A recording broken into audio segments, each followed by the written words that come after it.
How's it going, everybody? Bryan Alvarez and Dave Meltzer here, Wrestling Observer Radio, June 30, 2018, figure4online.com/wrestlingobserver.com. Got a lot of news to talk about here today. Ring of Honor pay-per-view, Leslie Smith, lots of other stuff, but fortunately we have to talk today about the death of Matt Cappotelli, 1 year after brain surgery, his second bout with brain cancer, first of which ended his career, what looked to be a very, very promising career. Very sad story. Tons of people on Twitter putting out notes about Matt Cappotelli. Lance Storm, who obviously worked with him a lot in developmental, and Johnny Mundo, John Morrison. They were together. They were together in the same season of Tough Enough. That's right. They were the co-winners. And if you remember, Matt was the one that everybody thought was going to be the star of those two of that season. I mean, he was the star of the season, but he was the one who had the most promise of the two. And you know, John Morrison or John Hennigan ended up having a hell of a career. He's having a hell of a career. I mean, not superstar, but he's a hell of a worker. So yeah, very sad story. Any memories, any thoughts about Matt Cappotelli? You know, it's like obviously I have a lot of memories watching the Bob Holly thing, which is probably what he was most famous for on Tough Enough. He reminded me. He reminded me very much of a young Brian Pillman when I would watch him on Tough Enough, because they were both college football players. They were both about the same size. Both good physiques, similar look. The young Brian Pillman, not the later out of his mind Brian Pillman. No, not the out of his mind Brian Pillman. No, the original Brian Pillman. And he came off as kind of like a quiet guy on the show. He went to OVW. Everybody spoke very highly of him in OVW, and he was doing really well there. He was the top guy, I think. He was OVW champion, so he was the top guy there. He was about to be called up. He was on the cusp of being called up when he was diagnosed with brain cancer the first time. And I remember you remember the speech on the OVW show? Oh, yeah. Yeah, it was an incredible moment. I was trying to look for it, and I couldn't find it. I mean, there's some stuff that they have up there, but he was feuding with Johnny Jeter. They were actually a tag team, and then Johnny Jeter turned heel on him. And he was like a natural babyface, natural wrestler, like a... I don't want to say, I think I compared him to Randy Orton, and I don't know if that's really the right comparison, but it was like the one that I came up with of just a guy who just kind of was like, he was always like in the right place, and he just kind of looked like he just had a natural feel for wrestling. Like one of those guys where you watch him early on and you go like, he's going to be a good wrestler for sure. Is he going to be a big star? That I don't know. And I couldn't tell you if he was going to be a big star because there's too many variables. But I do know he was going to be a good wrestler, a very good wrestler. And his career ended. I remember he got married very shortly thereafter. Really pretty girl. I remember that. And I didn't know him well. I mean, I was in contact with him after the first cancer, pretty regularly for a couple of years. And then I never really heard from him, after he kind of left wrestling. I think he became, at one point, I think he was a personal trainer. I think I remember that. And then, you didn't really hear from him. And then I heard the cancer came back. And, and this time when the cancer came back, I mean, I remember, the cancer he got was horrible. The first one he beat, it took him a couple of years. He beat it. He was very positive he was going to beat it. He was very upbeat about it. He really handled it publicly. You couldn't handle it better publicly. You never know how people are handling it privately, but from what I gather from just reading what his wife wrote, he privately handled it really well as well. That's a tough situation to go through. Obviously, it's the worst, the absolute worst. And the second one was horrible, just horrible cancer. And he had the surgery, but the tumor was on his brain stem or so they couldn't, it was like he could have the surgery, which he did, They were able to get rid of 90% of it, but not the last 10% that was too close. But they were not going to be able to get rid of it. I mean, he knew when he had the surgery that it wasn't that he wasn't going to be. They weren't going to be able to get rid of all of it. So it was, very resistant to chemo. I mean, even he went through with the surgery. I think the idea was that they thought that he could, realistically, like. I from what I gather, and it was 95% that he would die within 5 years, and he actually died in 1 year. But with the surgery, and I think without the surgery, maybe it would have been quicker.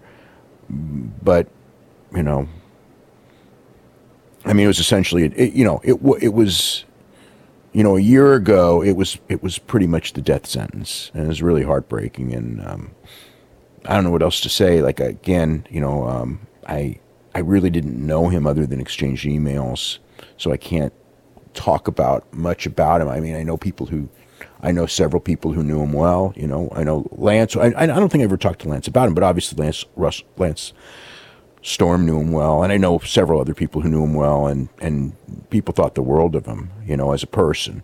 And I'll just say that with the stuff that the emails I exchanged, he was a real upbeat person. I mean, he really was, and pretty cool, really cool, very, very nice. The whole bit. It pretty much devastated me when I got the news. Right after it was like about 4:00. I think I first got the news today, and it was like a real sucker punch. I don't know. It was like, I guess, I don't know why. I mean, I guess I do. I don't know. I knew, it's like you knew it was going to happen. I don't think I knew it was going to happen this soon, but it wasn't like, I don't know. With like Vader,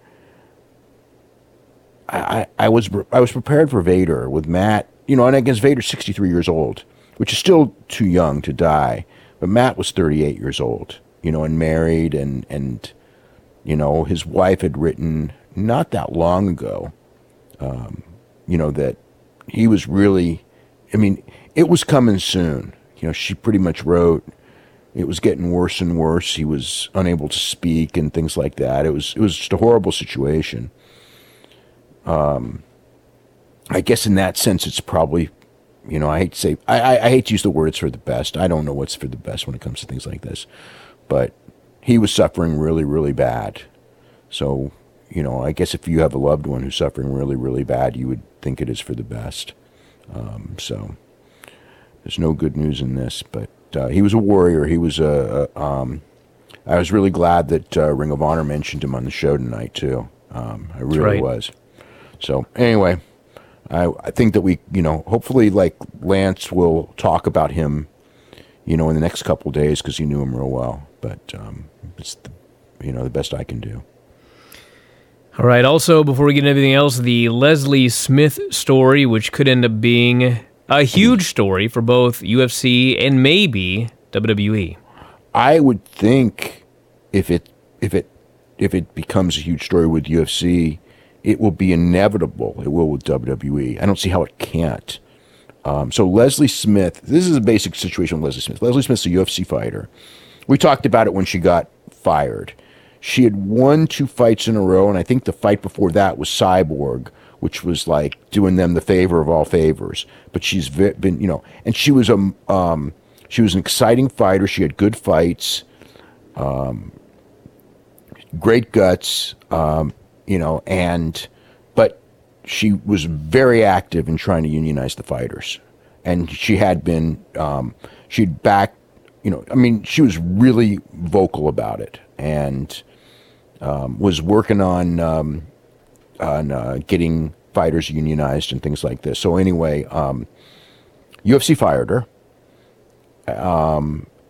What happened was, without a loss, she in her last fight. Now, she did go back and forth. Her opponent didn't make weight. It was the fight in, I think it was a Brooklyn show. But I know it was it might have been the Utica.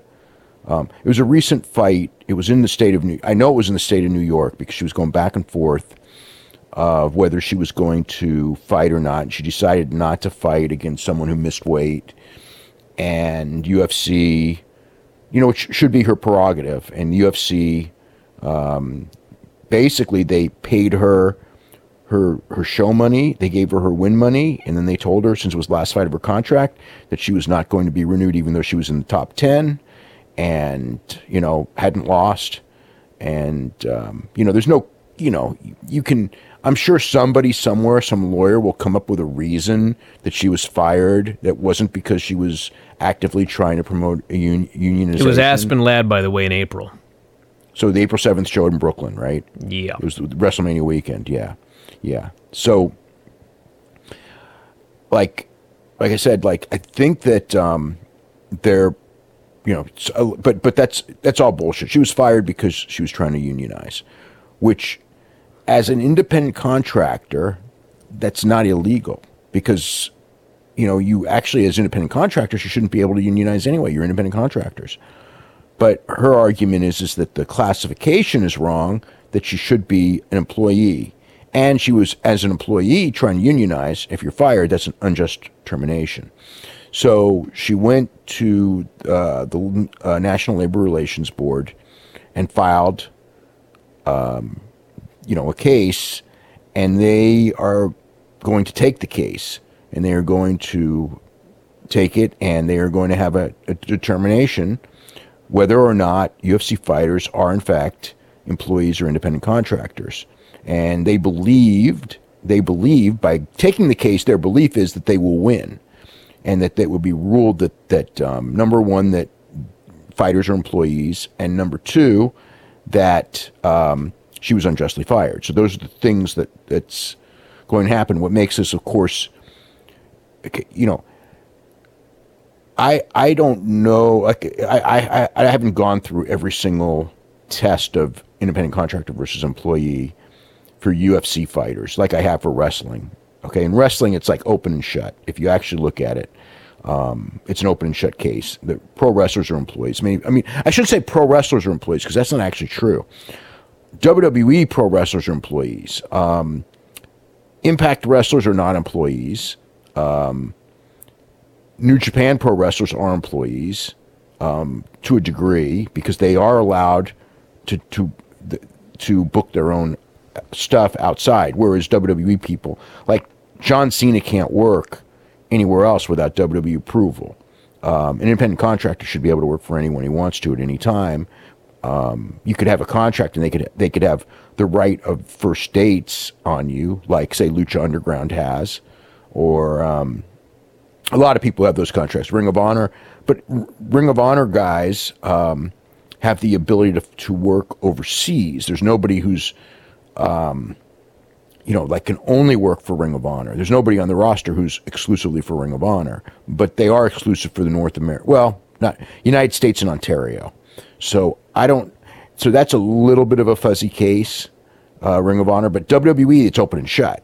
It's just a question. Nobody's ever challenged it because the guys who challenged it, they got it, Raven and Mike Sanders and a couple other guys, I think Chris Canyon, the late Chris Canyon, I think they challenged it, and it was turned down based on the fact the statute of limitations had run out. And I thought that's what happened. So there were other people who were going to challenge it in other cases, and it ended up settling before they got there. So it's never been tested in court. I know that there was a lot of unhappiness when Linda McMahon was running for the Senate. Who was the guy that beat Linda in the first race? Because one of the things that he was supposed to do, that he had promised people that he was going to do, is go after the independent contractor versus employee thing. And then he won the race. He beat Linda McMahon, and he did no such thing. And I know a lot of people who were around wrestling who supported him. Chris Murphy?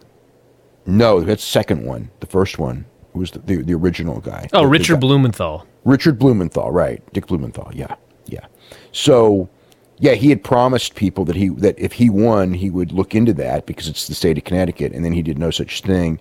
And yeah, you know, there were a lot of people very unhappy with Richard Blumenthal that supported him during the case, or during that you know, election race. So, but fighters, it's a little murkier. But so here's the reality: if you're a UFC fighter, do you have the right to fight on any card? You can, you know, on any other card for other promoters? And the answer is no, you don't. So that's very strongly that you're not an independent contractor. You used to be able to get your own sponsorship, so that's, which obviously in WWE you can't. But now that was taken away to a degree. I mean, you can still endorse products on your own, but like you have to wear Reebok stuff the week of the fight in public, and that's, you know, freaking dress code. That's kind of an employee thing too. Now, with a fighter, your success and failure depends on your own merit. If you win your fights, no one's telling you how to fight. They're telling you what clothes to wear to an extent, but they're not telling you how to fight. They're not telling you how to do your job. But you have to fit into their framework. So that's a little bit murky. WWE, they're telling you everything. You know, they're telling you how to perform your job. They're telling you if you're going to win or lose. They're in complete control of you. So that's an employee. But so the whole thing is, you know, there's no wrestler who's going to go through with this, probably because everybody wants to work for WWE, and they're all afraid that what will happen to Leslie Smith will happen to them. And that's probably what would happen. But she has more guts than most, and so she's challenging it. And so, yes, this could be, in the next couple of months, this could be a huge deal for UFC for sure, and by extension, WWE probably. So, yeah. So it's something to watch for. All right, let's talk about this Ring of Honor pay-per-view Friday night. Let's first talk about the WWE. So WWE NXT is going to be starting an hour earlier. I don't know if the next TakeOver is the Brooklyn show. I don't know that Brooklyn is starting earlier. I'll try to get that confirmed in the next couple of days. But I know the Los Angeles show is starting 1 hour earlier, 7 o'clock Eastern, which would be 4 o'clock local time. The idea is that the shows will be under 3 hours, that they will be over at 10. Usually these shows are 2.5 hours. So the idea is not to lengthen the shows, but based on history of the changes in WWE, which weren't supposed to lengthen the shows and end up lengthening the shows, I think it's probably going to end up the same thing. So, you know, it is what it is. I should, as far as entertainment goes, I like the time of an NXT show at 2.5 hours. Would it be bad if it went 2 hours 45 minutes or 2 hours 50 minutes or 3 hours? Probably not. I don't think that's going to water down the show or hurt the show. So it's just a move that they're making. Alrighty, Ring of Honor. Ring of Honor. Do you watch the whole show? I saw the whole show. What'd you think? I thought the show was good. The first part of the show I thought was so-so. I mean, not like it was bad, but it was just okay. I thought the second half, once you got to the Jay Lethal match, I think it really turned around. Jay Lethal Kushida was a great match. Punishment Martinez and Anna Page was very good. I wouldn't go so far as to say great, but for what they were trying to do, I think they did everything they were trying to do. So it was really good. Young Bucks and Briscoes, I thought, was one of the best tag matches of the year. I thought that match was phenomenal. And the main event, I felt like the whole match, was that poor, all I could think was that poor Dalton Castle. You could just see looking at him, the way he moved. This guy's hurting so bad. I have no idea why he won. I thought, this whole title reign, unfortunately for him, this whole title reign's been a disaster because he's always hurt and he can't do much. And this match was saved by the fact it was a three-way, so he could be protected. And he really, he didn't do any of the Dalton Castle stuff. You can see he's got a broken back or fracture. He's got a fracture in his back. He's got knee problems or leg problems in some form. His leg was all wrapped up. He's got a displaced hip. And he's got nerve damage. And you can see looking at him physically, his body has completely changed because he probably can't train with all these injuries at all. He didn't, all the cool power moves that he was known for, he didn't do. He didn't even do that Dalton Castle walk, which is like his big spot. I mean, he couldn't do anything out there. I have no idea why he won. That said, I thought Marty Scurll did a hell of a job in this match, and just carrying things along, and Cody did his part as well. And I thought it was a good match with a great layout and excellent near falls. But all that, it felt secondary to me watching. I was just stunned when you're watching. I mean, the whole thing when you're watching it, the whole match was designed to make you sure that Cody was winning and then not have Cody win. I mean, you could see that was the whole design. So that's what they did. So that's the story. Show opened up with TKO Ryan, Matt Taven, Vinny Marseglia versus Evil, Sonata, and Bushi. They had a fine opening match. Nothing exceptional. It was okay. I was, to me, I was disappointed in the match. I don't think Evil did much of anything. Sonata didn't do much. I mean, I've seen Sonata and Evil have like phenomenal matches. And I've seen Bushi have great matches too. And I just felt none of them were at that level that they usually are, especially like Evil and Sonata. I just felt like, I don't know what it was. They just didn't do much. So Marseglia popped a balloon in Sonata's ear for a distraction, went to finish him off, but LIJ made the save, broke down into a six-way. Bushi blew the miss behind the ref's back, but the Kingdom still grabbed him, hit the Rockstar Supernova for the pin. A lot of action in the match, but I wouldn't call it like a great match or anything like that. But it was all right. Yeah, they did a lot of stuff. It was a decent opener. It never got past a certain level, though. It never really got. There's really no drama to it. There was really no great moves to it.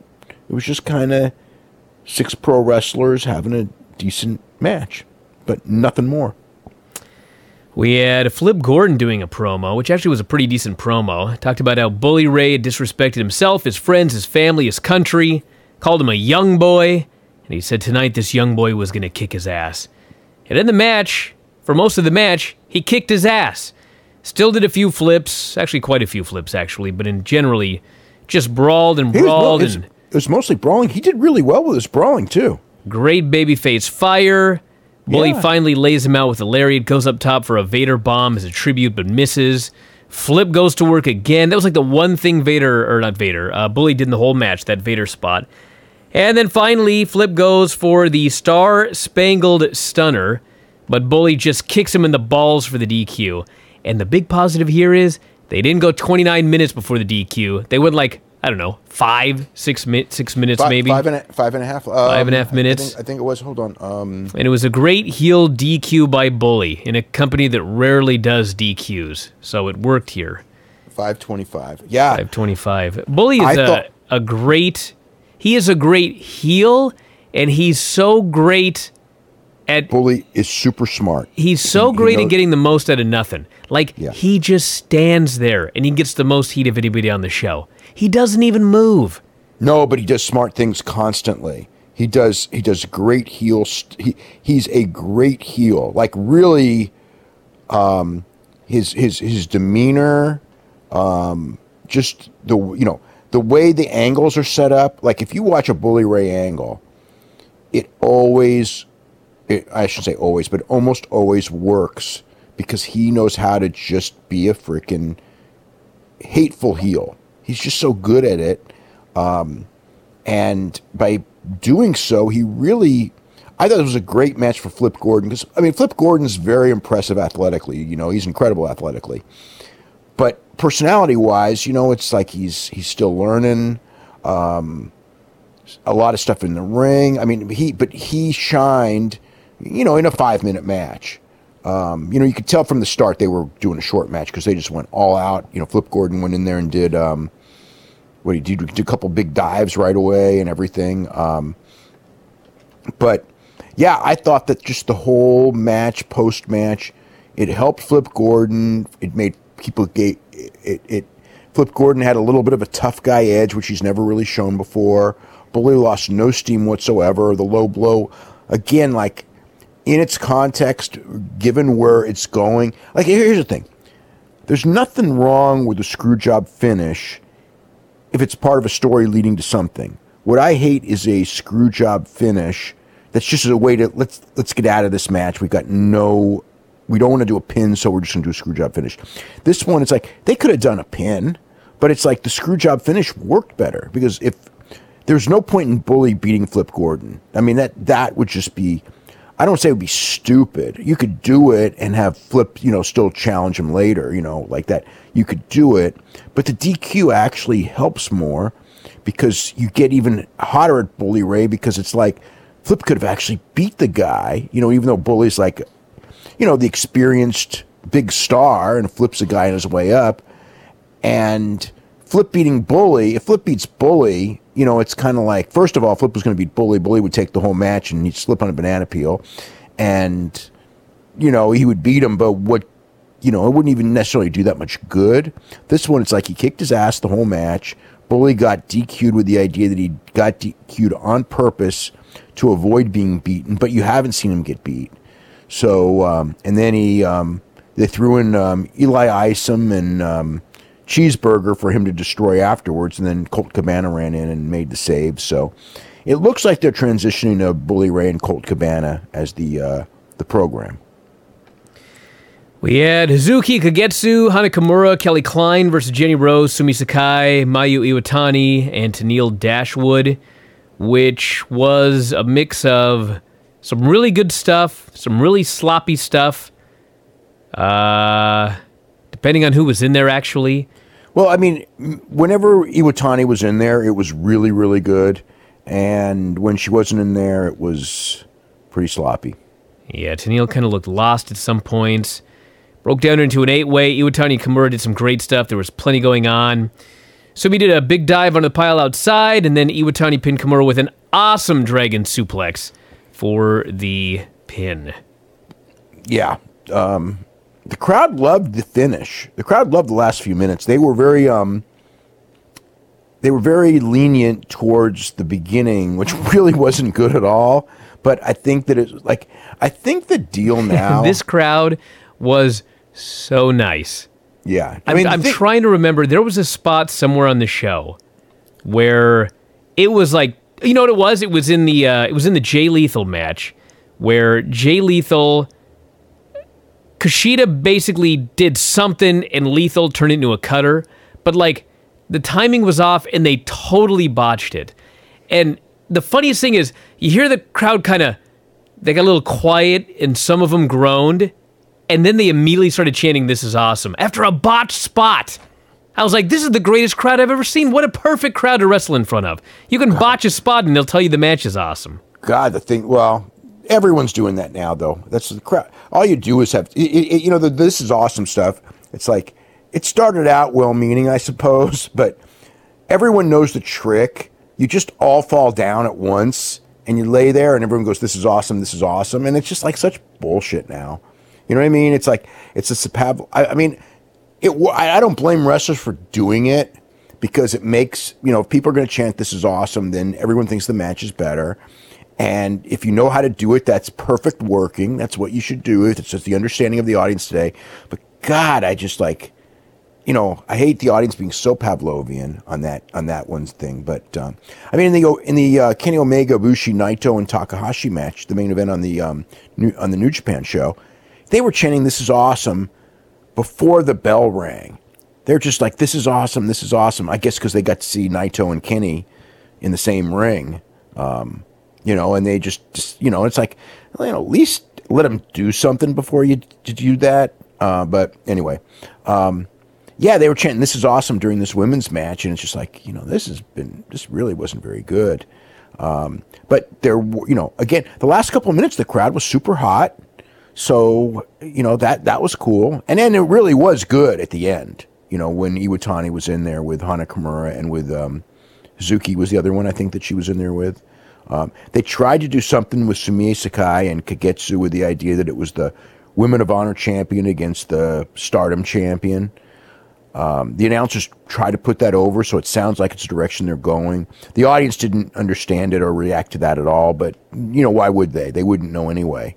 So, but it was a lot better than the Women of Honor matches have been thus far. I mean, the one thing is with Ring of Honor, the women's matches have really stood out, and not in a good way, because you've got these guys that are all such good wrestlers, and you're trying to force women on because it's like the in thing to do, but they don't have, for the most part, most of the women there are exceptions. Most of the women there are very green, and they're just learning, and they're just not at that level. So they brought in the Japanese women, and these women work constantly, and Iwatani's excellent, and some of the other ones. I mean, all the ones that Hana Kimura is going to be already has the presence and everything. She's going to be a big star. I think she's 20 years old only, and then Hazuki's good. So I mean, those women were good, and it was better than the women's matches that I've seen in the promotion. Next up, we had the Austin Aries Kenny King match. So, story is that Aries and King were friends, mentor. King accidentally cost him the TV title leading to this match. So, he wants to be friends. Aries is a heel, doesn't give a shit. So, basically worked him over for a long time. Kenny fires up. They did this incredible spot where Aries goes for a tope. Kenny kicked him right in the face on the way out. Looked and sounded vicious. He's going to hit the royal flush on the floor, but Aries is screaming at him and begging not to do it. We're friends. So Kenny just can't do it. He throws him in the ring and hits the move, but Aries gets the ropes. Aries tries to leave. Kenny lays him out with a dive. He's going to go to hit him with the belt, but Aries talks him out of it again. And then, of course, when Kenny can't do it, Aries grabs him, hits him with the brainbuster on the floor. Discus later in the ring, brainbuster for the pin. It's a very good match. Austin Aries is great. Kenny King did Austin well. Aries was Austin. Austin Aries is just a great performer. So good match. Yeah. I think that Austin Aries should be. This match worked for what it was for the first one in. I'm wondering where Austin Aries is going to go from here, because again, I could see him against Dalton Castle, and then just like champion versus champion, but it's just Dalton's just physically not there right now. They were. What was the other one they were teasing? Were they teasing him with Silas Young at one point? Well, Silas won the TV title, so that could be next because he got screwed out of the title. So yeah. Then we had the Jay Lethal Kushida match, which unsurprisingly was a very good match. I thought the match was just really. It was exactly the match I would have expected. Yep. Exactly as good. Just. Kushida hit 3 flip dives early. And then later, Lethal went for 3 dives, but on the third one, Kushida caught him in an armbar. Was it the second? I thought it was the second one. Now, he hit 2, I think, and then he went for the third, but okay. One way or the other. Lethal went for the flying elbow later. He got caught in an armbar again, switched to the figure 4. They had this great striking exchange. Lethal went for the lethal injection. Kushida caught him in the hoverboard lock. And then finally, after the botched cutter, which got a "This is awesome" chant, they hit a second one off the ropes, got the pin. Lethal's a great wrestler, great promo. Kushida's awesome, and they had a very good match. Story is, Lethal is going through and beating everybody that has beaten him because he wants a championship match. And Lethal was the last one on the list. And quite frankly, he should get one, based on all of these wins. Yeah, definitely. They're definitely building him for that, yeah. My booking scenario is for All In. What? I think that Cody wants the NWA title because it's his father's. His father was well known for holding that title 3 times or whatever. But he can't get the match unless he's the Ring of Honor champion. Mm-hmm. So everyone expects him to win. But things keep going wrong. Mm-hmm. So then, sometime in the meantime, you got to do a deal where Flip Gordon wins the NWA title. So then Cody is the Ring of Honor. No, he has to win the NWA title. So now Cody is forced to put him on All In because he has to have his NWA title match. That's a good idea. I like that. I like that a lot. Nick Aldis loses to Flip. Yeah, I like that. I like that a lot. Because Flip keeps doing these gimmicks where he can't get onto All In. He keeps losing all these matches. And then Brandy screws Flip, because Brandy and Flip are supposed to be best friends, and in the end she screws Flip and helps Cody win the championship from Flip. There you go. I like that. good. Yeah, we'll see what happens. I don't know if they're doing it, but yeah, I like the idea. We had Punishment Martinez, Adam Page in a street fight. Punishment's got this cool entrance coming out with all those dudes who take everybody away in Lucha Underground when they lose a casket match. Oh, it's the zombies, or what are they called? Yeah, the Day of the Dead zombies. So anyway, this was about, I think, the 5th straight match. It started with a dive to the outside. Did all of these crazy spots. Power slam on the ring apron. Superplex off the barricade. Cradle pile driver on a chair for a near fall. Finally, there's a bunch of chairs that are set up on the floor, and so you know somebody's going through them because it's not a Kenny Omega match. And Page breaks free of these zip ties, hits a moonsault from the post to the floor. I'll tell you what, the zip tie thing worked. As soon as he got in the zip ties and he was getting beaten up, the crowd just got so much for Page. Page is real. God, that guy's really improved. Well, they're telling a story here that Page has never won a singles title in Ring of Honor. And he goes in here, he does his best, but finally he turns his back. Punishment boots him off the apron through all the chairs outside. Lays a bunch of thumbtacks on the mat. Page backdrops him onto them. He's selling.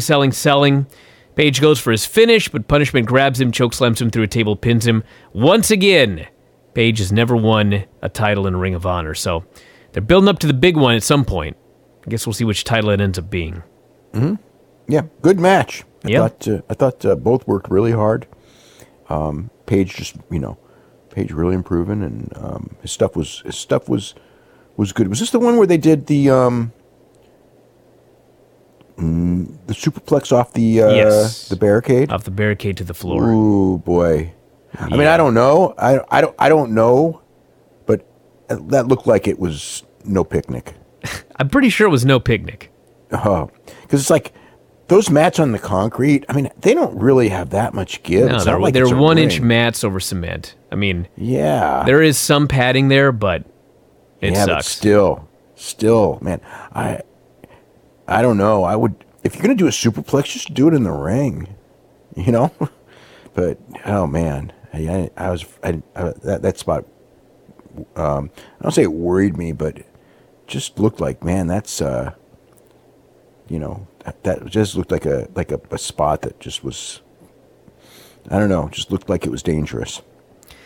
Wait, the Briscoes versus the Young Bucks, Ring of Honor Tag Team titles. Every move in the world, the place is going nuts. Jay hit Matt with a Jay Driller for a near fall. Bucks hit the Springboard Doomsday for a near fall. They hit more bang for your buck, but Mark gave the ref a flying elbow to break it up. They hit the Meltzer driver. Ref wakes up for the pin. Mark breaks it up. They're setting up for the Indie Taker onto a chair, but Mark throws a chair at Nick, knocks him off the apron. Jay hits a Jay Driller onto a chair, but Matt kicks out. Huge pop for that. And finally, they take him up top. Combo, Splash Mountain Neckbreaker off the middle rope for the pin. So the Ring of Honor Tag Champs have pinned the IWGP Tag Team Champions. And this was, as I'm sure you're shocked to hear, a hell of a match. This match was tremendous. Nick is 5 years younger than his brother, which is the only reason I can figure that he's holding up this well. Working this hard, and sometimes working for both of them, depending on the match. Well, Matt did a lot. Although Nick did a lot in this match, but there have been matches where Nick's doing the one-man show thing. Yeah, when Matt was hurt, Nick was really carrying the load. The other thing I noticed is Nick really got big.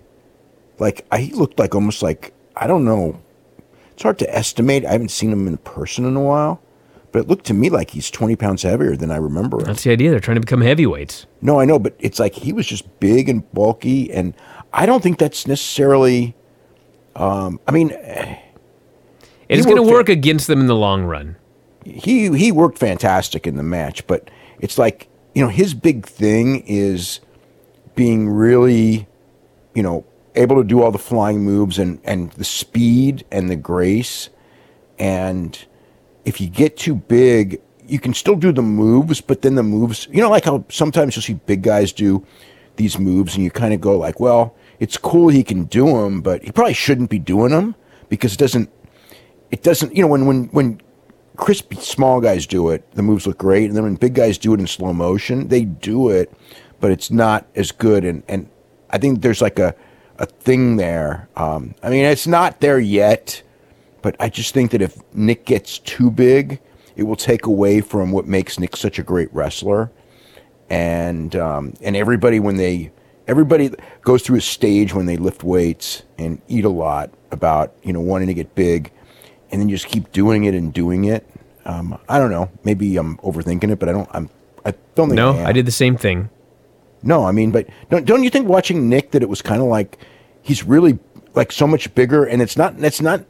I mean, that's his goal, and it's not. And I don't mean this is in a bad way, but at some point, I don't think he should be gaining any more weight, and I think this may be about where we're at right now, because you don't want him to be doing those moves in slow motion, and all of a sudden the moves don't look as good.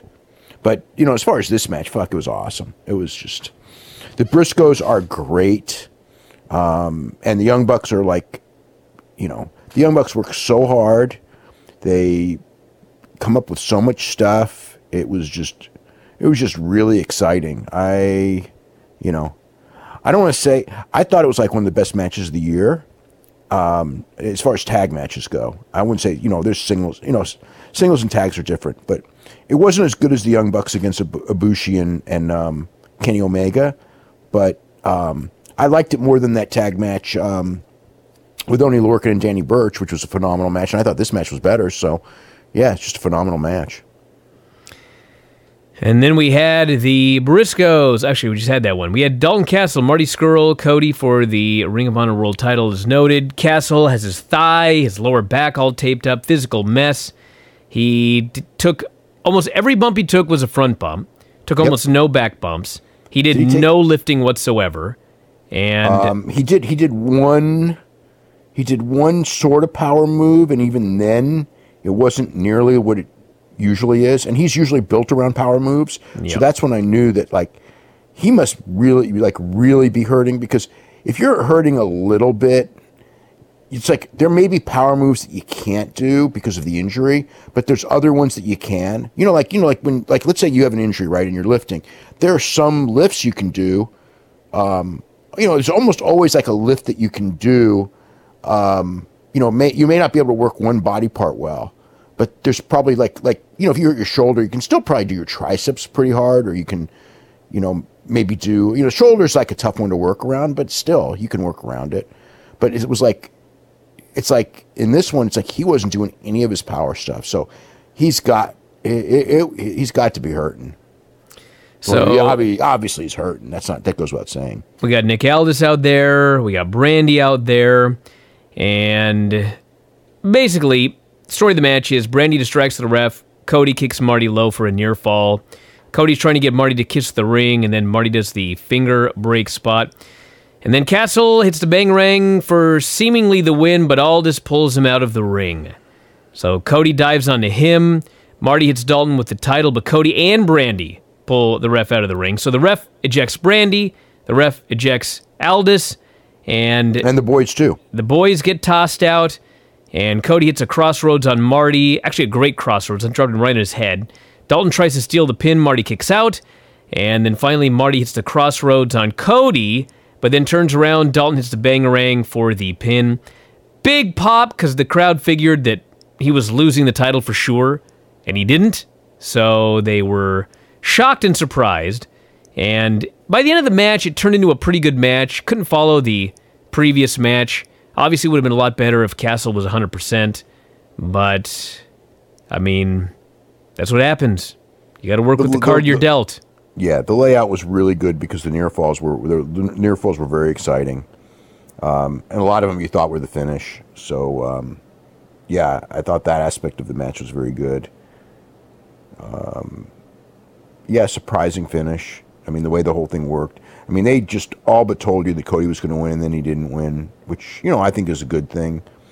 If Castle was healthy, I thought I would, there'd be nothing negative, I would say, but since he's not, and the title's been in such a weak position because he's not, unless, and again, if he looked like he was healing, I'd say, okay, at least he's healing, but, I don't know. I just think this guy needs time off. He's been getting time off. It's probably the time to take the title off. Even it means you go to Marty. I mean, look, Marty winning the title is not a bad thing. He's a fantastic performer. He's one of the best all-around performers in the entire industry. I thought he was going to win the title of the last pay-per-view, and then this one. Yeah. So maybe someday he will. Maybe they're building to that. I don't know. So we also had the CEO of New Japan When Worlds Collide show. You talked a little bit about it, but I guess go through the main details. All right. Yeah, it was a good show. I mean, it wasn't like, nothing fantastic or anything, but it was an easy show to watch. There was some unique stuff because it was meant to be, it was a show for the gaming community. The one thing I'll say is they had announcers. The announcers they had were, gaming announcers. They were not wrestling announcers. That said, one of the announcers went to the Tokyo Dome to see the Omega Okada match in 2017. And both of the announcers saw the Omega Okada match from Osaka. And both of them clearly, even though they're gaming announcers, whether it's because they know Kenny Omega or what, they're like those. They're like the. I compare them to Mike. I've got friends. Well, every on the MMA fighting staff. Okay, and somehow, and it's not because of me. Actually, it's because of PWG. They went to PWG, and then they just all got into pro wrestling because PWG just as a live experience is just so awesome. And the natural gravitation of doing that means that you're going to end up buying New Japan World and watching the big shows. And so now they're all big-time New Japan fans. And that's what I kind of sense with these guys. It's like they're not really, like you could tell they're not really wrestling fans, but somehow they got hooked up and they're big New Japan fans. So what they lacked in one of the guys was kind of being a heel, and he actually had a pretty good wit about him. He's actually quite good at it. So they were better than I expected as far as first-time announcers went, but they were first-time announcers. The beginning of the show was quite weird. It was they had Jason Rance and Aaron Epic, which Jason Rance won. This was a good opening match. It's like local guys. They weren't, they're local independent guys, but they were good. Then Michael Nakazawa wrestled a guy, and they never said who he was, but he was another local Florida guy from, I think he was one of the Orlando guys. And Michael Nakazawa, he lives in I think it's Thailand. Thailand, yeah. So he is a hell of a promo in English. Even though you can kind of tell English isn't his primary language, he speaks it so well. He's an ex-DDT guy. So Kenny Omega and him are best friends, and Kenny basically brought him in because he's his buddy. And he's got, he was not meant to have a serious match. He was actually going to fight what's the guy's name? Alex Jubaili, who's the promoter of the show. It was his show. So he squashed this one guy. Now, Alex Jubaili, who's the promoter, was planning on doing a match, and he was training. And so this is a guy who's just training to do a match. He's an older guy. And he does a missile dropkick in training on Thursday, and he tears his Achilles heel. So he's coming out, and he's in a wheelchair, okay? He gets out of the wheelchair. He's on crutches. To get heat, Michael Nakazawa knocks his crutch away. So he proceeds with a torn Achilles tendon that he tore on Thursday to try to do a match and try to move around. And given the fact that he was trying to do a match with a torn Achilles tendon and he went 4 minutes, you got to give him all the credit in the world.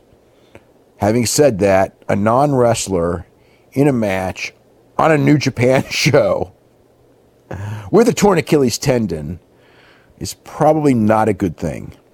So anyway, he won. So that was that. Then we had Jushin Liger and Rocky Romero. And so this crowd, it was interesting watching this crowd because, again, it was a heavy gaming crowd, but they absolutely knew some of the guys, especially Naito, which surprised me. Naito and Hiromu were like really, really over. A lot of the New Japan guys weren't. Like when Rocky Romero was doing like the forever clothesline in the corner and things like that, like his normal routine of stuff, like the people didn't really react. It was like they really didn't know Rocky Romero.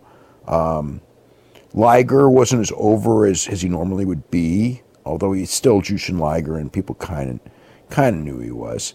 Liger won with a Liger bomb. The match was fine, nothing special.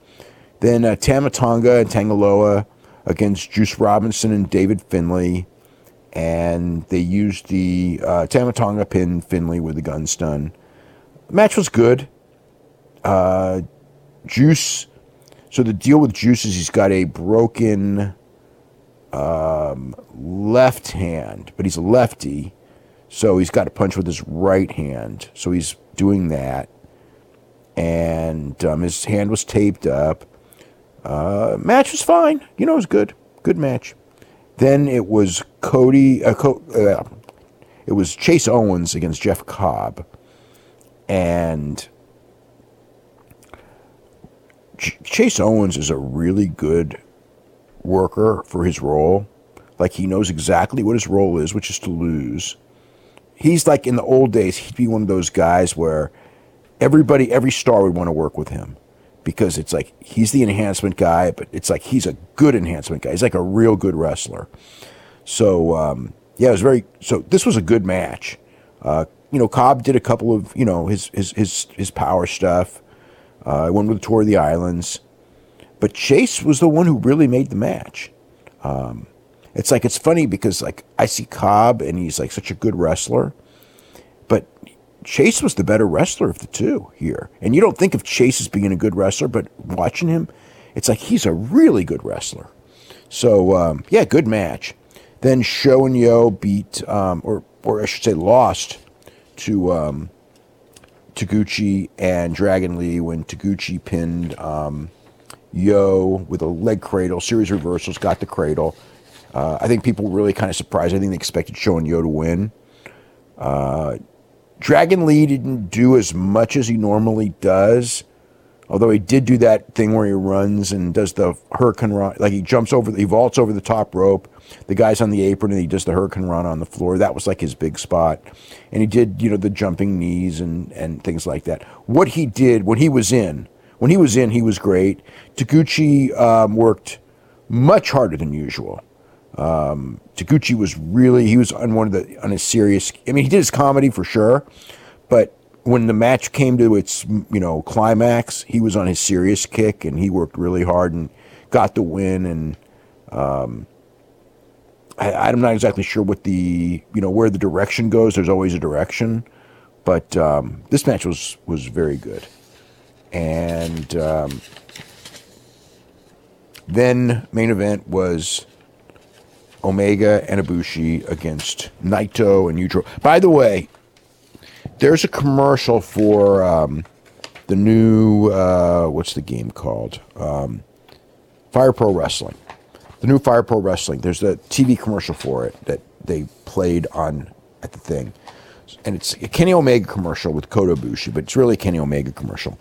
And it's like Kenny's playing the game as Kenny Omega, and he's wrestling Toru Yano, his favorite opponent. And Toru Yano gives him a low blow, and Kenny's like on his couch playing the game. And Kenny's like selling this low blow like really bad, like really, like just over, just crazy selling the low blow. Then Toru Yano gives him a pile driver, and they cut to this couch, and Kenny like jumps, landing on his head on the couch. He's like, gives himself a pile driver.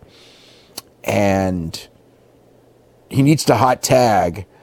And there's Kota Ibushi who like hot tags in his couch and goes in there and does stuff and everything. It's really a creative and good commercial.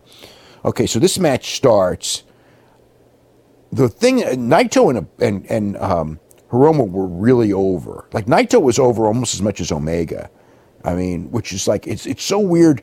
It's like, if it was like a regular New Japan, crowd, it wouldn't surprise me. And some of these people were, but you could tell from like the reaction of like Liger and Rocky and Sho and Yo and people like that this really wasn't your New Japan crowd. But they knew Naito was a star. I mean, he got a big pop.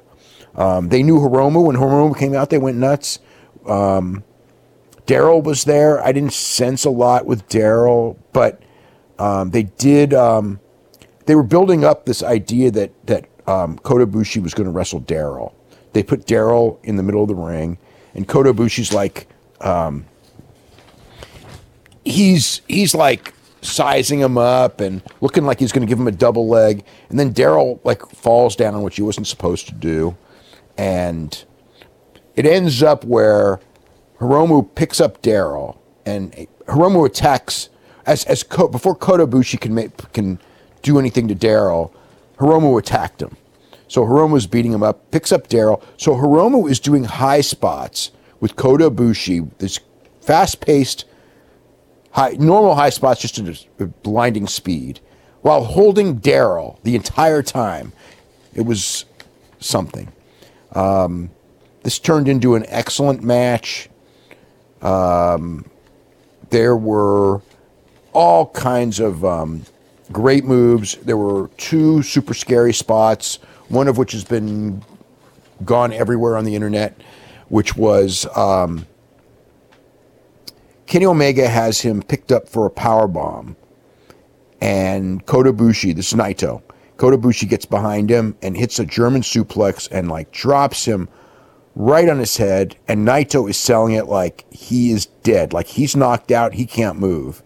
And then they go to the finish. They do the double knees on Hiromu Takahashi and pin Hiromu Takahashi. And Naito is still selling, and people were just... I hadn't seen this, but I got like, is Naito okay? Naito's hurt. They killed Naito. What are they doing? And just to assure everyone that Naito is great at his job. And while it did look like he landed on his head, and he probably did, he landed exactly the way he was going to land. He was in full control, because the idea was to do that to make you think that he was knocked unconscious by this move. That was 100% by design. Hiromu also did that deal that he does, the sunset bomb on the floor on Kota Ibushi, and it's always a scary move anyway. And Kota Ibushi's fine, but when I watched this, like, this guy's got a bad neck, and he just took that move, and this isn't good. And I know with Kota, he took it exactly the way he wanted to, because that's what he does. But he did. He's fine though. They're both fine. But man, both those spots when I saw him were just like, oh my god. But super match. Apparently, I have not seen this. I will watch this. Actually, as soon as we go off the air, I'm going to watch this. But Rey Fenix and Cavernario had a match at Arena Mexico. So the Young Bucks match was near match of the year quality. This tag match with the Golden Lovers and Naito and Hiromu was close to that.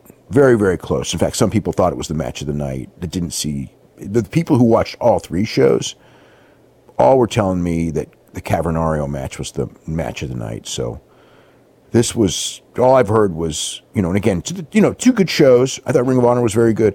This New Japan show wasn't as good as Ring of Honor as far as depth, but it had a great main event, it had a good flow, and it just felt like a fun night.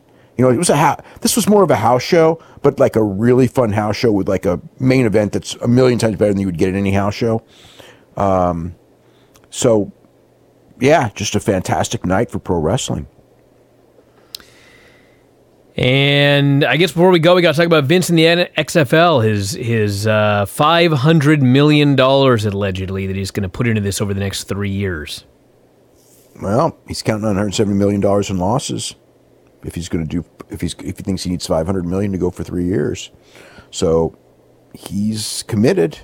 If he's going to do that, he made it clear. When that $100 million number came in, Vince made it clear that he knew he was losing a lot more than $100 million to get this thing going. He's paying Oliver Luck, I don't know if we talked about this, he's paying Oliver Luck a guaranteed $20 million. That's what it took to get him. So if you're paying him $20 million, you're spending a hell of a lot more than $100 million. He's spending $10 million a year on insurance for the players. So think about this. If you're a pro wrestler working for WWE, drawing money, building this multi-billion-dollar organization, that he is now starting this league that he's going to lose his ass in, and all those players are going to have full medical insurance. So there you go. I guess that's what it takes to get the players. So they're going to pay the players $75,000 a year, with a few exceptions if they're bigger names. So that's the idea. They're going to have 8 teams. Most of that other stuff's already known. There wasn't really much else other than just Oliver Luck did an interview with ESPN where he just did the $500 million. He goes, look, Oliver Luck was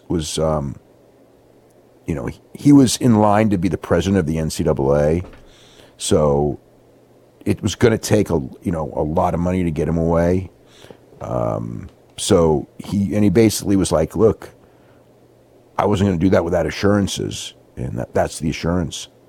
So look, it's Vince's money; he can afford it. Well, he's going to cash out a lot of stock. I don't think he's got $500 million in cash lying around free, but it's what he wants to do, and it's not. There's a lot of things that are changing. Just and we've seen the rights fees stuff explode. This is not as foolish as the one 18 years ago. The timing still may not be right. He still may fail. And he's got the, number one. He's obviously got the fact that at best he's going to be the Ring of Honor of football. He's not going to, because there's an NFL and they're a million times bigger than he's ever going to be. And he may be the Impact, because the fact is that Charlie Ebersol's AAF is starting this coming February. So they're going to have 8 teams. In fact, these 8 teams are, I think in this week's Observer, I got 7 of the 8 cities. And those were all, a lot of those were key cities that I would have thought, especially like Orlando, that would have been XFL cities for sure. So they got the jump on him. They're going to have the jump on signing the players that he's going to want to sign. So the guys he's going to be signing are going to be one step lower. Plus, any player who's any good with any ambition is going to go AAF and not XFL, because the AAF has told everyone that they will let the players out of their contracts if they want to go to the NFL, but not to the XFL.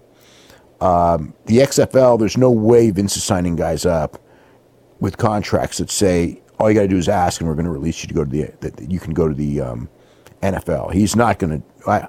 I can't. You never say never, but I don't think he's going to do that. So if you're a player, if you're like a marginal player and you go and you're like, I'm not good enough for the NFL. I know I'm not good enough for the NFL. Yes, if you want to play for $75,000, there are plenty of people who play for a lot less than that in Arena League. So those guys, and those are the guys that Vince is going to be after, is the Arena League level guys. He will be able to fill a roster, and he'll have players, and they're football players. They're not great football players, but they're football players. But that's what he's going to have. That's the nature. That's the level of the guys he's going to have. He's not going to, for $75,000 a year, you're not going to be getting the top players, and unless you promise to release them, if they get an NFL offer, you're not going to get anyone with NFL ambitions, because no one's going to want to sign a long-term deal and have their career end in the XFL. Nobody's going to want that. They're going to want, if you're a good player, you're going to want to get in the NFL. And, again, the NFL minimum is just so much higher. You're not, you're just not, it's just not going to happen. So that's kind of the situation with him right now. All right, everybody. On that note, we're going to wrap it up. We'll be back on Sunday with more. There's tons of stuff up on the front page, observers, radio shows, and so much more. So check those out. And that is it. We will talk to you again after a while.